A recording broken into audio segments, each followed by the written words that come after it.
What if we blend into each other? What I mean by this is, suppose you're on a date, okay? You're on a date with a member of the opposite sex, and you're very intimate, okay? And you get very close.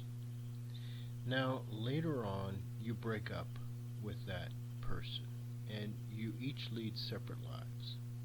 But then, let's say 30 or maybe 40 years later, you find yourself doing something, maybe twirling a pen in your hand absent-mindedly, or maybe you're humming a song that this person that you went on the date with used to hum, okay? Or maybe twirling the pen the way that person used to do it.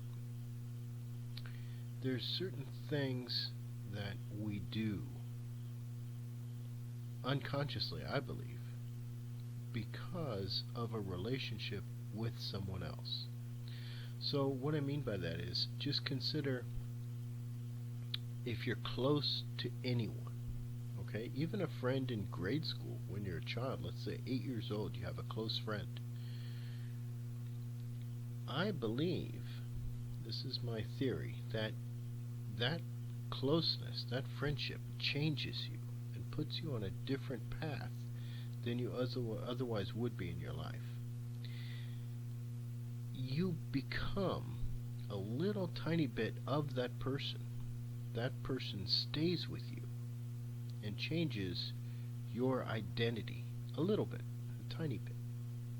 Kind of like a big ship in the ocean, changing course just slightly. The passengers wouldn't even notice.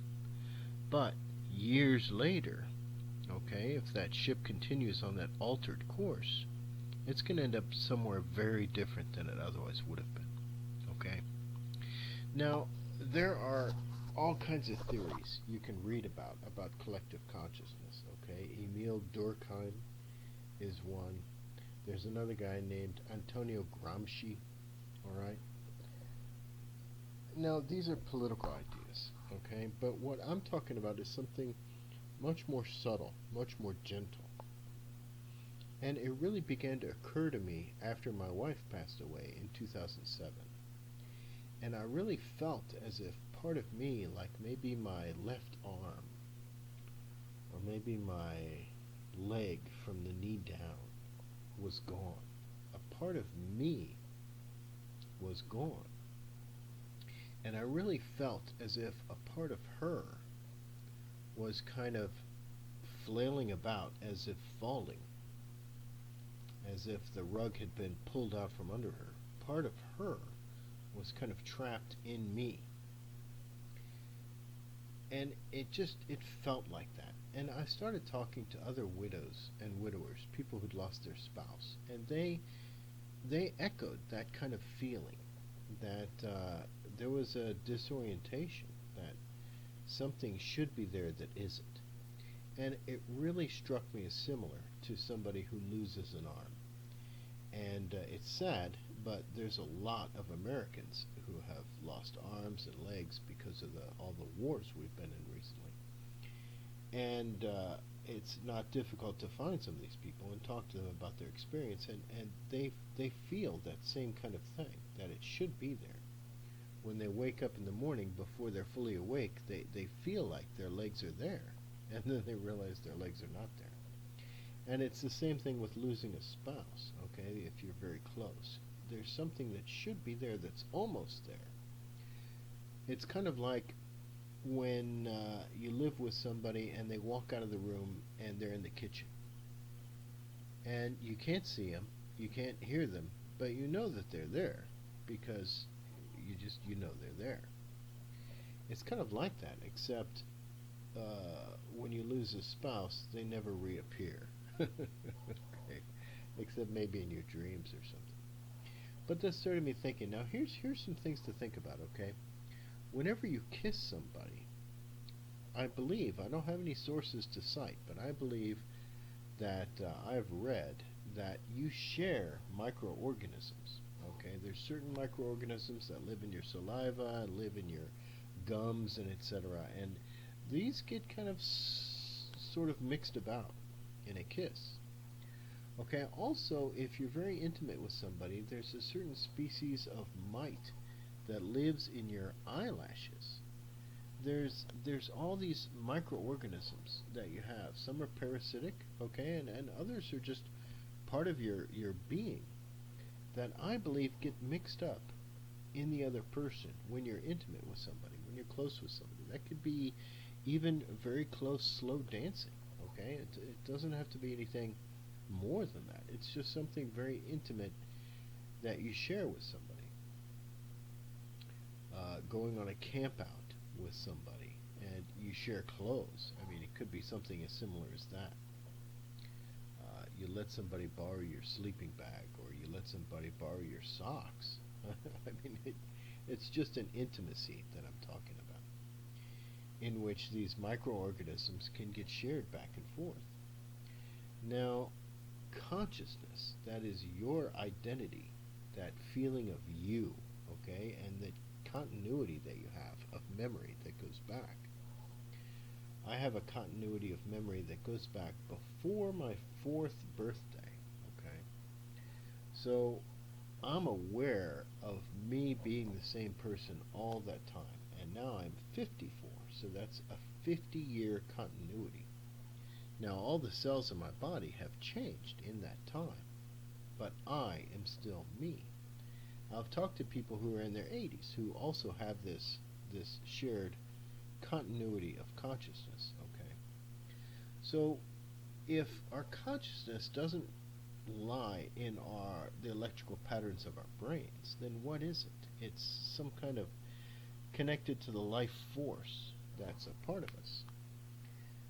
So can this life force, this identity that we have, this consciousness, somehow merge into someone else? I believe it does. And I believe that this is a very ancient knowledge also. That's why people's last names were, for many people, were their tribe or their clan, because they identified with that clan. They were a part of those people. This is also why I believe people who have had near-death experiences experience the presence of their ancestors, because I believe we are a part of our ancestors. Now you can study genetic uh, genetic memory. That's the term I was looking for. That's an interesting topic, and that's another one that got me started on this thinking that when you father a child, or certainly a mother, I mean, everybody's experienced the bond between a baby and its mother. Even adopted children, when they're separated at birth, they'll feel that bond with the mother. Everybody knows that. But the father, that there is a link, a connection, genetically, between the physical father, the real biological father, and the baby or the child or the adult that becomes from the baby. There's a link to that biological father, genetic memory. Um, but maybe it's more than just some kind of coding. Maybe it's more than some kind of like tape recording that gets passed down through the genes. Maybe it's an actual part of the father's consciousness, is a part of that child. And that's why when you pass away, you see these loved ones, because you are a part of them. They are a part of you. When you pass into the next world, they're there because part of them is with you. They're becoming more whole because that missing part that was still living with you is now rejoining them, and that's why they're there meeting you in the next world. It's just a theory I have, but it's something that I think is valuable to meditate on, that the people in your life are actually a part of you, and you are a part of them. And not only that, but your ancestors continue to live in you, and that's why they remain close to you, because they are you.